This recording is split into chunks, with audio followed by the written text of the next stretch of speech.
Eagle John, Survive and Thrive. Today we're going to talk about spears, how to make a couple different types of spears for fishing, or for small game, or maybe even large game, with what you have with you, a knife attachment, or making a 3 or 4 prong spear for other stuff, and also for self-defense. Step 1 to building these spears, if you're going to use a knife that you have, I have a Bear Grylls survival knife. I want to measure the length of this handle onto the stick here and mark it, say with my thumb here, and I want to make a small indentation in this so this knife will fit upside of it on a flat spot. It won't be rocking. I don't want it to be doing this. I want it on a flat spot. So I'm going to do that in just a second here.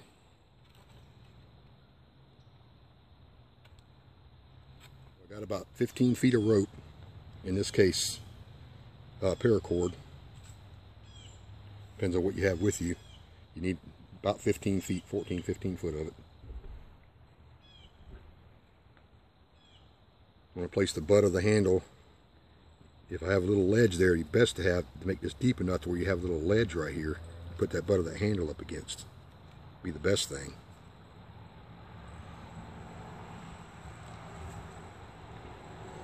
So I'm just going to start with a clove hitch on the end here. Start it with a clove hitch and end it with a clove hitch. That way you can take it off fairly quickly after you make a kill, or if you need the knife for something else.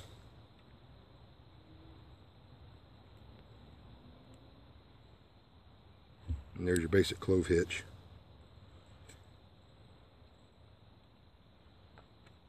I want to make sure this line here is as far up as I can get on the end of the pole. So make that tight, very, very tight. Then I'm going to continue to wrap this, and maybe even stick this little piece that's hanging off underneath the end here. Wrap it the same direction. I want to make every one of these very, very tight on this knife, very tight. And I'm going to end it with a clove hitch, the same way I did the other end. And here we go. Clove hitch to start it with. Clove hitch to end it with. Very tight windings on it, very tight, as tight as you can get it. And it barely moves. You want to get it as tight as you can get it.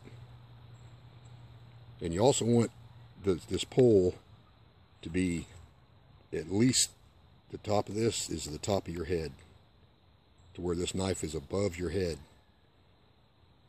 I've had them shorter and come pretty close a couple times, carrying it around, just trying to see how it works. And close call sometimes. But anyway, that's how you do a knife on the edge. Flat spot, all windings all the way down, clove hitch, clove hitch. That's the way I do it. And I can take this apart really quick if I need the knife back. All right, let's talk about building a spear. I'll use the same piece of wood. So we'll take our knife and batten crossways that way and this way, about 8 inches, maybe 8, 9, 10 inches down from the top down here this way, this direction. One of the first things I like to do, makes it a lot easier, is to sharpen this edge.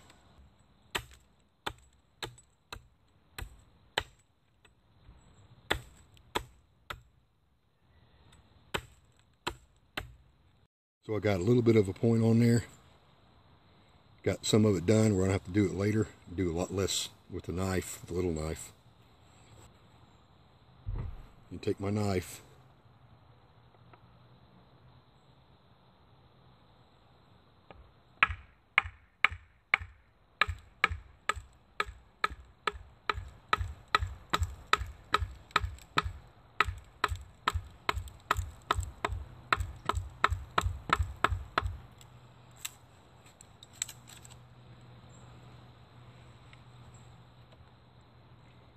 that direction and this direction.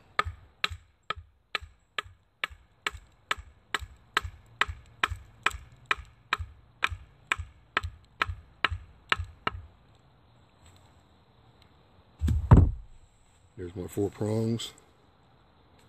1, 2, 3, 4. Take my knife out.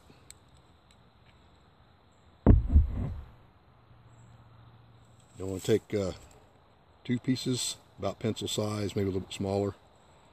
Put them between these. Slide them down here. If they're live, it's even better because, of course, they won't break off. And what that's going to do is spread them out. Put one in that direction.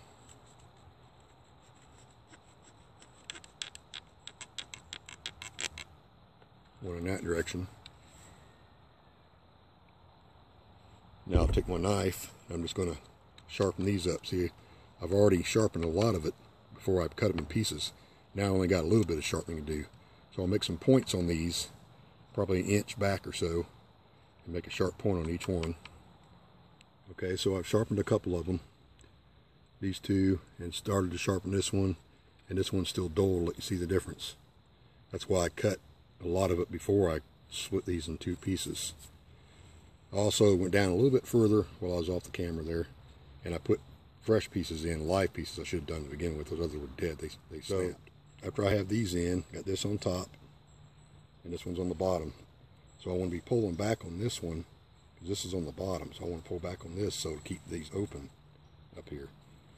But I want to tie around this up here to keep this tight so it doesn't splay out and break first. All right, so I've started the clove hitch up here, wrapped it coming down this way toward these, and this top piece, here's the bottom piece, and this goes, that goes over this piece, So I got to go, I want to take this and pull it down over the top of that one, come around to this side and pull it down. This is keeping it all this way, keeping it all tight this way. So this keeps this shut, and these 2 comes up under here. These 2 here that I'm coming across pulls it back this direction. So I'm going to go back over here and do that one more time there, and then go around it and in with a clove hitch.